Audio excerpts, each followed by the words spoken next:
guys, it's Carolyn. Welcome back to the podcast. I'm very excited about today's guest. We have Mark D. Williams of Mark D. Williams Custom Home, a third generation builder, been in the industry for a long time, also the host of the Curious Builder podcast. Hey, welcome to the show, Mark. How are you? I'm doing excellent. Thanks for having me on. Before we dive into all these helpful tips of running a successful home building business, tell us a little bit about yourself and how you got to where you are now. Well, you clearly have the wrong builder. I don't know if I'd be a successful business story here, but I guess I've made it for 20 years, so we must be doing something right. I feel Exactly. like, I don't know if other builders can resonate with this, but I feel like every year you learn something or 10 things that you did wrong the year before, and you're like, wow, well, I guess I'm still here, so I was doing something right. But I think we're always constantly trying to improve and level up and elevate, whether it's your brand or your business practices. And sometimes it's sort of stunning to look back at where you started your career and you're like, wow, I had no idea what I was doing. And in some ways, even a few years ago, you're like, I've made such big improvements. But I think maybe that's the secret sauce is just always improve. To quote Dory from the Pixar movie, just keep swimming. So, Exactly. plus I have little kids, so Yeah. I can quote Disney movies and Pixar's with the best of them. Yeah, I guess to answer your question a little bit about me, my grandpa built homes back in the 50s and 60s. That wasn't his main business, but he did build some. And then my dad, actually, it was kind of fun. A couple episodes ago on The Curious Builder, I actually got to interview my dad, which was really fun. I wanted to have that long term, but he actually went to school to be an airline pilot, but all the Vietnam vets came back from Vietnam and got the jobs. So he ended up borrowing some money from an uncle and started building homes. So that was the second generation. And then, growing up, my dad built maybe 30 or 40 homes a year.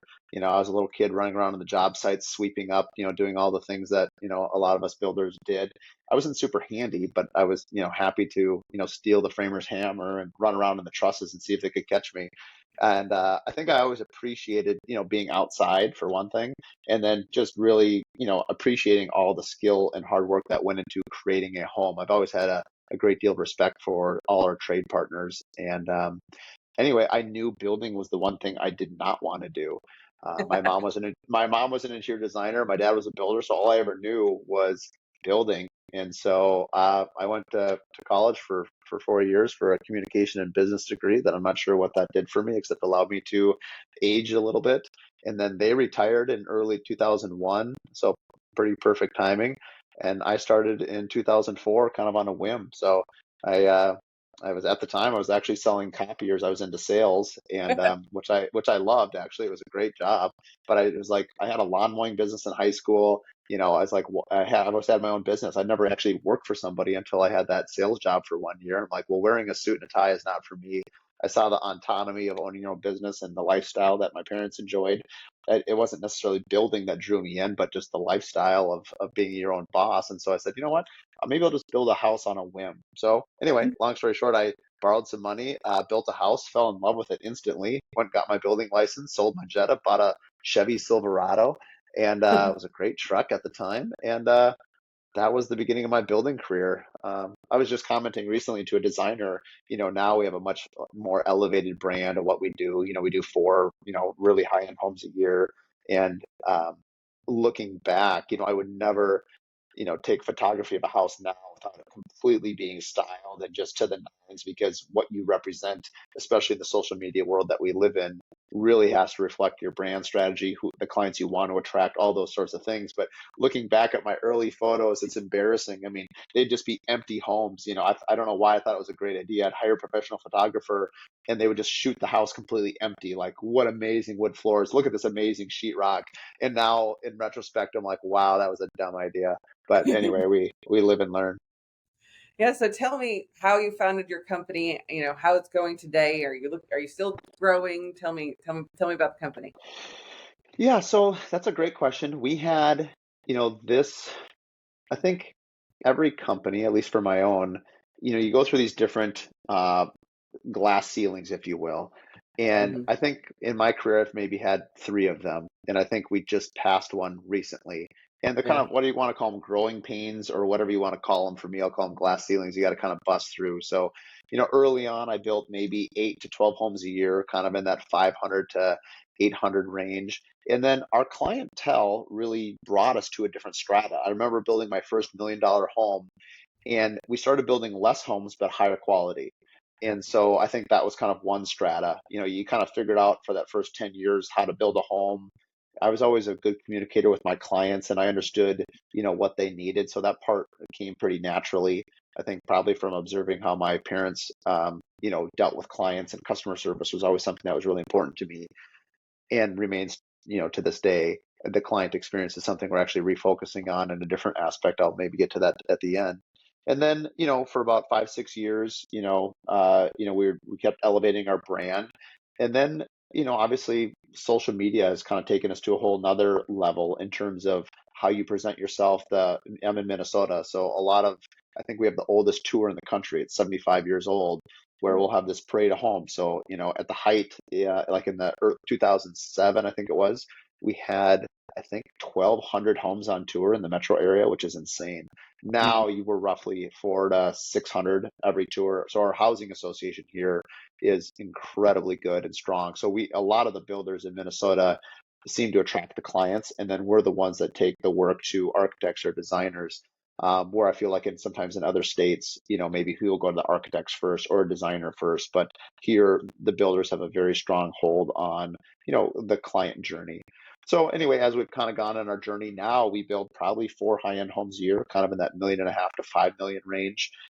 Most of our stuff, well, almost all of it would really be sort of architect driven, or kind of that just another level of detail that goes into the homes. And the clients that are usually, our clients are usually have built before, or really want a higher boutique experience, not only from how it's being built, but also what you're building. And so, yeah, that's kind of what we do today. We'll do maybe 1 or 2 remodels on top of it. And yeah, we have a small team of 5, so we're not a big team. I think I've decided finally that I'm just not great at scale. I don't really have a desire to, you know, keep getting bigger and bigger and bigger. I mean, right now we probably do anywhere from 8 to 11 million in revenue a year. And at least in our market, if you're going to kind of level up, you kind of have to hit about 20 million. Yeah. And I've heard from other builders that kind of went from that 10 million to 20 million, that we'll call it the graveyard, that the area between 10 and 20 million is no joke. Like, it's hard to cross that. It's kind of like a desert. And you either need to book a bunch of sales to get there, but Mhm. then you have to hire a bunch of people that you've never worked with before. So it's kind of messy. And so anyway, maybe I will, but for right now, I don't think that's really a place that I want to go. I enjoy the clients, and I enjoy kind of a hands-on approach. So anyway, that's where we're at today. So let me ask you a question that I get from my contractors all the time, and it's kind of split on what we do. So do you have, since you were involved in the design phase, do you have a design contract and then a build contract? Yep. And I'm trying to think of when I started that. I mean, early on in my career, and I think a lot of people can attest to this. I mean, you would do anything for anything. So it's like Exactly. someone would call, it takes you a while to realize that your time is worth money, and that you are worth money as well. And so I don't know which year I actually started that. Let's just say 10 years ago. So before, it was like someone called me, I'd just go meet with people because I just thought that's what you do. Now we have a much more sophisticated process. I mean, we actually now have a link in Calendly. So like, I will do a 15-minute call Hmm. before I meet with you. I'm going to immediately ask about your budget, your timing, where you want to build, things that I'm hoping you either remove yourself from my list immediately and tell me you're not a good fit, There you or it really kind of, you get what I'm trying to do, that I respect your time, you respect my time. That's going to be a good fit. So we start with that call, and I'll meet one time for 1 hour, and that's go. really more just a straight up mutual interview. Do I want to spend the next 2 years of my life with this client? Do they want to spend I mean, it's speed dating, honestly. It's like, who do you want? I mean, I often use this joke with my homeowners, like, if they're deciding between different builders, pick someone you enjoy and that you think you're going to communicate well with, because communication, more than anything else, is I think, the most important thing in a build. Honestly, probably life too. But Right. really, there's a lot of good builders in Minnesota, and there's a lot of good builders wherever, whatever market you're in. And so it's less about, in my opinion, about it shouldn't really be about price, in my Yeah. opinion. If you're building the same home at the same strata of detail, it's not about price because we're all should be within a percent or two of each other. So then Hmm. it's really what's the experience? What are you gonna do, and how are you gonna work together? And I use it as vacation. Maybe you want to go on a camping trip with the Johnsons, but you certainly don't want to go, with the Andersons. And like, so the point is like, pick who you want to go camping with, because it's going to be a process. It's going to be enjoyable, but there will be times where it's hard. So that's kind of my vetting process early on. But then to answer your root question, we'll do a design retainer. And my design retainer, it depends if it's a remodel or a new home, and usually it's a 2-page document I had my lawyer write, and it's essentially, it'll have, a survey retainer, it'll have interior design retainer, it'll have architecture retainer, and it'll have a flat fee for my time. And then this is something I only made recently, and it was through things like the Contractor Coalition and other, talking to other builders like a Brad Levitt or Nick Schiffer and people like that in my community through the podcast, that I realized I used to always think that, like, let's say you sign a design retainer with me for 30,000, I would credit you that 30,000 off of your $2 million home. Well, Hmm. Nick was the one telling me, he's like, you're doing work for free. What are you doing? And I'm like, yeah, you're right. I never thought about that. I just thought that's what you have to do. And now owning that story, so now, we'll pass through obviously the interior design fees and the other stuff that'll go on to the original or the end contract. But my flat fee for my Hmm. time, depending on the scale of the house and how much time. So let's just say 10,000, I'll pick for a flat fee, depending on this fictitious job I'm talking about now. And we'll just say, okay, that is for covering my time over the next 4 to 6 months to handle bidding, to be at all the architect meetings, to be at all these different meetings. And at the end of the job, end of that design period, that money does not get credited to the job, because that was for me being there the whole time. Hello, shocker.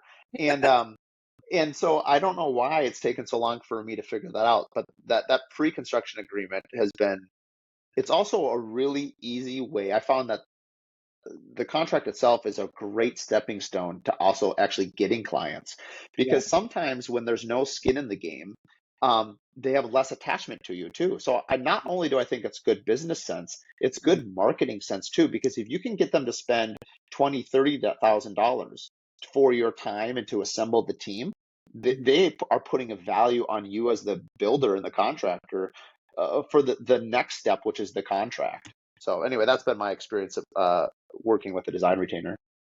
It also gives you a chance to break up if it turns out you're not a good fit before you go to the A, next a thing. hu- 100%. And I tell them like, hey, these plans are yours. I don't own the plans. I've heard of some stories sometimes where the builder will hold the plans hostage. I don't think that's ethical. You paid me to build this plan for you, assuming you paid me. And then and at that point, these are yours. And so I still want to earn your business. And again, telling that story, again, it's very comfortable. I can't think of any, come to think of it, I don't think I've had a single client that has signed the design retainer That didn't sign. and that either, well, I've had a few that moved or decided not to do it, but I don't think I've had anybody actually then go have someone else build it, because at that point you've built the relationship. It might not work out financially, like we have one right now. Right before Christmas, we had a $3 million build where, with interest rates at 8% at the time, the homeowner was like, you know what, I'm not going to keep going. I am going to build this house, and I'm going to build it with you, but I'm going to wait a year. Right. And so, anyway, so we'll see how that concludes here next year. Well, it kind of goes into my next question too, is that there's everybody's rumors of a downturn in the residential construction market. I haven't seen it, but I'm very curious as to what you've seen in your business. I think it already happened. I think for me personally, and again, I'm a small builder. Um, I would say a year ago, no, I would say October of 20, I'm getting my years mixed up here. So we're in 24, October of 22, Uh-huh. when interest rates went up, as they climbed up from 6, 7, 8%, we had 5 homes under construction. So I'm good for those 5 homes, took another 10 months to finish. So I finished most of my work in third and fourth quarter of 23 of last year. Hmm. Usually in Minnesota, we do have colder winters, but it'll be a sunny day in March. It'll be like 50 degrees and sunny, and the phones will start ringing off the hook. They think in Minnesota that's spring, and they'll Exactly. just be like, "Oh, I'm ready to go." And so then we start doing all our design work from March to June. We bid it out, and we start stuff again next fall. This last year in 23, the phones, it was dead quiet till like June 1st. So it was like another 3 months longer than normal. That's when Uh-huh. I knew we had a problem. And so I was optimistic that we could pick up a few jobs in the fall, because ultimately I had 5 jobs that all ended third quarter, and I've got nothing to put in the hopper. Um, So unfortunately for me, I had to let we did get 2 in design, but as I just mentioned, one did not move forward. They interviewed and they just said, no, we're not doing it at this time. They were expanding their business, makes sense. And then the second one, both of them were tied to interest rates. And yeah. even at $3 million, where half my clients pay cash, it still affects them. Hmm. And so they pulled out. So I had to lay off half my team. My team is small. I let off 2 people right before Christmas, which I felt terrible about. But the 2 big projects we had going, they canceled, and I couldn't manage the overhead without it. So we had to let them go. And then I had a remodel that canceled in January. We were weeks away from starting out of the blue. And but now, in the last, it's what, March? So I picked up 2 significant new builds in design right around December or January, and those will be ready to start bidding here in the next couple weeks, frankly. And we will realistically, assuming we can get through pricing, we'll start those in July. So for me, it was about a 1 year cycle where design, it's filling these hoppers. I was busy. I had 5 jobs going, and for a small company like me, that's in fact that was almost too much. 3 to 4 is about perfect for us. So 5 was a little hot actually, but I knew we couldn't hire more. And as it turned out, we had to let people go. And Hmm. so anyone that's been building for a long time knows how cyclical, unfortunately, our business is. You get these kind of crazy upswings and downswings. And so it'd be really nice if you could say, hey, every 2 months I'm doing a start. But in the custom home world, you don't get to dictate, when a client decides they want to build. Hmm. So anyway, to answer your question, I think actually I'm actually pretty bullish and optimistic for me personally and where I see the industry going. But I think realistically, talking to other builders here in our market too, it's really quiet right now. Yeah. Um, and if you have some projects, it's great, but nobody's really hiring. Everyone's in hiring freezes that I'm aware of. Um, but yet, the market is way up, and I think there's a lot of enthusiasm. I think there's a lot of pent up demand for buyers.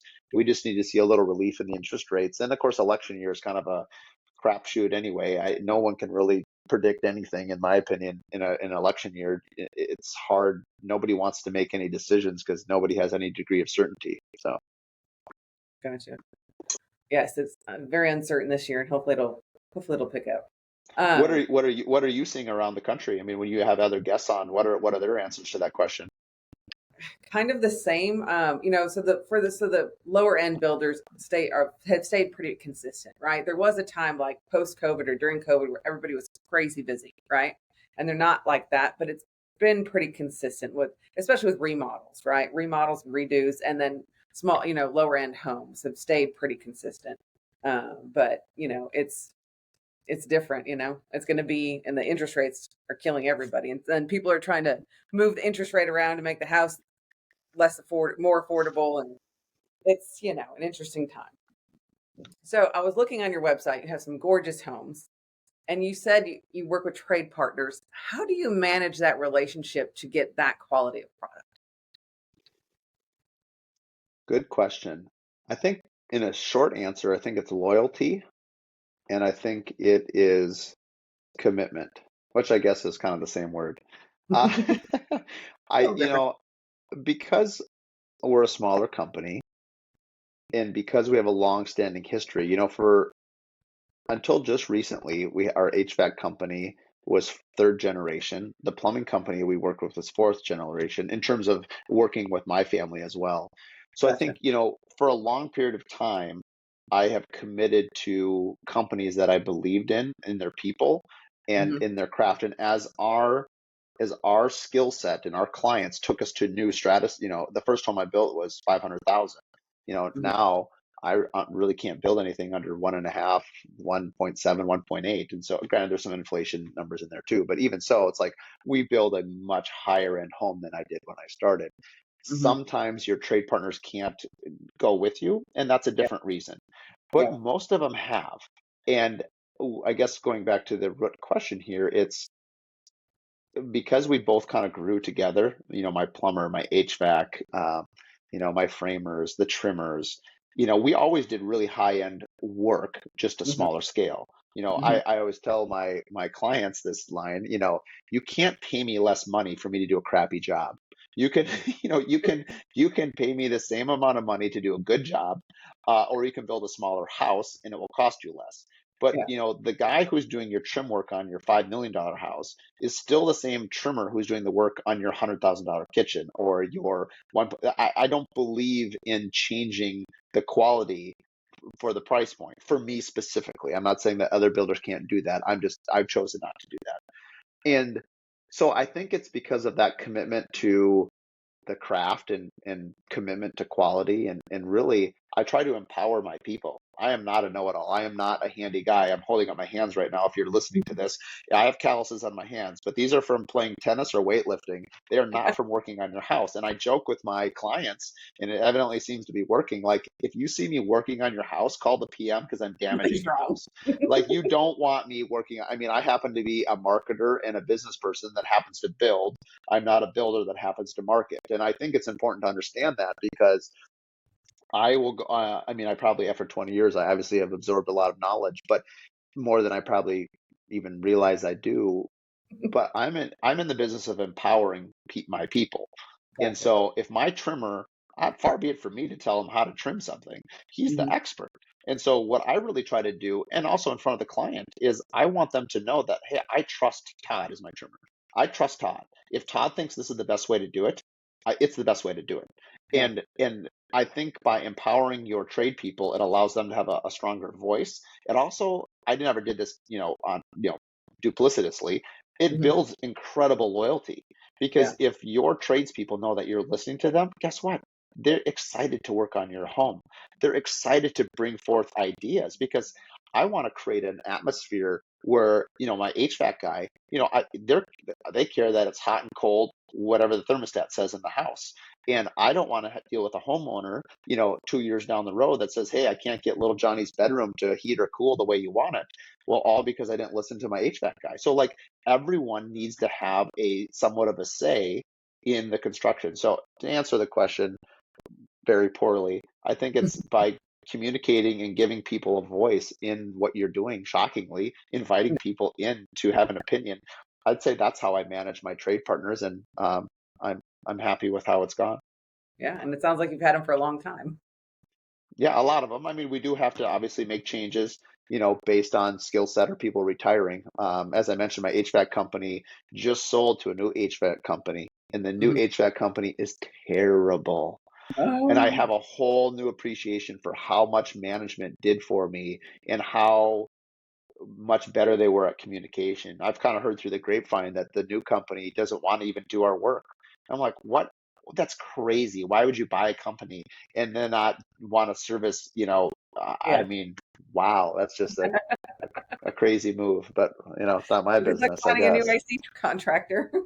Oh no, I already have. Yep. No, I mean, and that's the thing about loyalty, right? So I mean, I get called on so often, because people are prospecting and say, hey, we'd love to do your work. And, I've often used the Kentucky Derby as an example. I think you get to race 20 horses, and I think each trainer can maybe have two horses. Like, I can only have two painters, two cabinet shops, two framers. I mean, I can't have 20 horses. It's too many. I can't keep them all fed and happy and race them. So, I'll get one or two A players. And I tell my clients, like, I don't really have B and C players. That's just not how I roll. And it's not how I structured my company. So, if you want an A house, it doesn't matter if it's this HVAC guy or this HVAC. Both of them are A players. And Hmm. here's my recommendation. Let's go with this because this is why you hired me to build your home. And so anyway, that's resonated both the loyalty that I give to the trade partner, but as well as the messaging that we're giving to our clients. Because I think if you tell your clients, hey, I'm going to take people often ask me, well, hey, if you use the same trade partner on every job, how do you know they're price competitive? It's a very fair and a very good question. Yeah. You actually get a better price And here's why. They know what you're doing. They've done Mhm. your work for a decade. They know who they're talking to. And even if it's not in a real dollar amount, sometimes it's not in a dollar amount, but I guarantee it's a better value because the home is going to be more sound. It's going to be faster, and it's going to be just a better process for the homeowner because they already know everyone on the team. And that Yeah. doesn't mean that I don't, once or twice a year get a price, from another industry individual just to kind of fact check them and see where they're at. And almost, I mean, literally every single time, my guys are cheaper than the guys trying to get my work. And I Really. think it's because, they don't have to market. They don't have Hmm. to do a lot of other things that these other builders or these other trade partners would likely have to do. And so there's a competitive advantage there. So anyway, I actually think it is, I often use it as an asset, not a liability in describing to my clients, why, I don't need to get 4 or 5 bids on every single line item because there's not 4 or 5 guys that can do every single thing that I can do. Like there is, I have an amazing cabinet maker. Do I pay him more probably than other cabinet makers? Probably. His cabinets are amazing. So if you don't want amazing, don't build with me and don't hire that cabinet shop, I guess. So, and that being said, how important is networking to being a successful home builder? I think that's something I've undervalued my entire career until the last 2 years, Really? um, which is weird because I'm a highly sociable person and an extreme extrovert. But I thought, here I am, I'm 43, I've been building for 20 years. I'm, very well known in my community. I only build 4 homes. Like, what do I need a network for? Like, and certainly, why would I need a network outside my state or across the country? Like, that seems like a crazy idea. Like, I'm not building outside my state. Like, why would I need resources and people outside my state? It just seems crazy now. And then 2 years ago, I went to this contractor coalition, which is an assembly of builders from all across the country. And my life has sort of exploded. And that's kind of this next ceiling that I've sort of transcended here, that I'm kind of in the middle of getting broken shards of glass out of my skin as I'm going through the doors. Is, I started the podcast. I went on a podcast. I went on AFT's construction podcast, Brad Levitt's podcast. I had a blast doing it. It was so much fun. And I said, well, why don't I have a podcast? I didn't even know what a podcast was. I mean, I knew what it was, but I didn't even listen to it. So I happened to be, this is also sometimes you just get lucky. I happened to be in the middle of rebranding my company, Mark Williams Custom Homes. I was exploring the idea that, like, could I ever sell my company? A lot of builders name their company after them. If you're listening to this now and you haven't started your company, don't name it after your own name. Find something cool and catchy that starts with an A. We don't do phone books anymore. I know Anyway, that. do something better than your own name. And if you have your name, well, good luck to you because I'm going to have a hard time selling my company. But anyway, that's not the point. The point is, I happen to be in the middle of rebranding. We decided to stay with Mark Williams Custom Homes, new logos, colors, websites, the whole jazz. And anyway, that's when I launched the Curious Builder podcast. It was a perfect time to do it because we were relaunching the same brand, and I just wanted to do it. So I just went all in. And so since that point, whether it's seeking sponsorships or brand deals, now I go to the International Builder Show every year. I just got back here from last week, and the amount of energy I get from builders across the country. I mean, I wouldn't even probably be on your podcast if I wasn't, if I hadn't gone down that road. And so it's like now I feel like all I do is talk to builders outside of my state. And so you talk about the power of networking. I'm like, wow, what just happened? I went from 18 years of living in a silo to, now at the last 2 years, I'm just constantly talking to other builders. I just recently joined a Builder 20. And so for those that aren't familiar with what a Builder 20 is, you can go to the Builder Show or look it up at the, NHAB, National Home Builders Association. You find builders or remodelers that are about your strata across the country, non-competing markets. You sign non-disclosures, and for 3 days you talk, your P&Ls. It's full, and everyone I've talked to that has done that said it's been a major game changer for their career. So I am so excited to be doing my first one here. I'm going down to South Carolina in about 2 weeks for my first Builder 20. So anyway, I think I killed your question on networking. It's That, extremely valuable.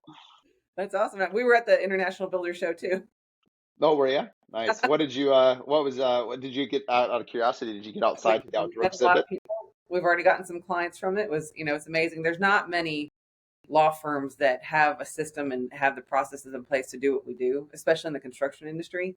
And so Yeah. we're the only ones doing nationwide to do what we do, especially for residential builders. But Interesting. Yeah, we're so actually today's Thursday. I'm not sure when you air this, but tomorrow we're actually launching another business venture under. So with the Curious Builder, we have about 4 business ventures under it. I do live events now, so we'll speak to an audience of 50 to 200 people. Brands can hire us, or we just do a live podcast to a group. I'm like, well, I love entertaining people, and well, I love almost all my interviews, oddly enough, are in person. So it's sort of limited me because that means most of the people I've been interviewing are from Minnesota. Now, okay. as our brand has expanded, we're doing obviously, every other week we're doing one some outside of Minnesota just to expand the brand. But I still love having connections in person. But on Friday, we are launching something called the Curious Builder Collective. And Uh-huh. what it is the Contractor Coalition is 3 days of very intense, it's like drinking water through a fire hose. It's more than you could possibly handle. I've actually gone to 3 of them because it's so helpful. But and the next one is actually coming to Minneapolis May 16th. And so if anyone's interested, they can head to the Curious Builder events page and see what that's all about. But the Curious Builder Collective is something locally here. It's a 3 hour kind of a deal. And rather than having someone just speak to you, I don't learn very well when someone just tells me stuff. Hmm. Um, I learn much better by participating. So I want to create an environment.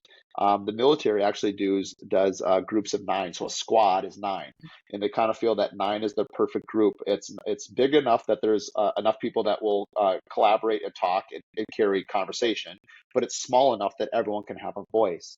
So the first one is actually about law. So my lawyer, Stephen Yock, Hmm. is actually going to give he'll talk for just 10 minutes. I've set 15 questions about contracts and law and things, even stuff that you've even asked me now. And I don't know yet how many people sign up. We did a beta test 2 months ago, and there was 30 builders, which was a lot actually. And so what we're going to do is we're going to do small groups of 9 for 45 minutes with a set question list, and then we'll do a 5-minute break, and then mix it up, and then do groups of 9 for another 45 minutes. And the point is the hive mentality that there's 9 builders. We've all had various. I mean, I have 20 stories about bad contracts, good contracts, experiences with homeowners, experiences with insurance partners, and with so basically we're just talking about our experience, and hopefully in sharing those stories with each other, we can all avoid issues. I mean, going Same back as to the power of networking, that is it. So I'm trying to do both education and networking kind of in this small little deal. So I'm really excited for what that will bring out. cool. That's exciting. All right. So where can they find the Curious Builder podcast and all of your info? Yep, curiousbuilderpodcast.com. Curious Builder, Curious Collective. I think we have like 25 URLs that I just decided to just go get all one day. You can follow our podcast anywhere you listen to podcasts. And so we interview builders, architects, designers, lawyers. We've had just about everyone on the podcast. We're a weekly 1 hour podcast, and we just really want to celebrate people. My goal with each episode is that people would learn something about the company or the person, but then also get 3 to 4 business ideas out of it. I just want it to be very informative. And then we'll have all our events in there, both locally and at some point across the country if we do some stuff. And then for the building site, it's Mark D. Williams Custom Homes. You can check us out on obviously Instagram for both channels. And so yeah, that's where we live, and that's where all our stuff is. And we try to keep it entertaining and fun and light, as well as really highlight some of the great work that we try to do. It's gorgeous. I've seen it. We'll put everything in the show notes. But thank you so much for being on Excellent. the show. Excellent. Thanks for having me. And yeah, next time I get to hope to run into you at IBS then. That'll be fun. Very good. Awesome. Thanks. All right.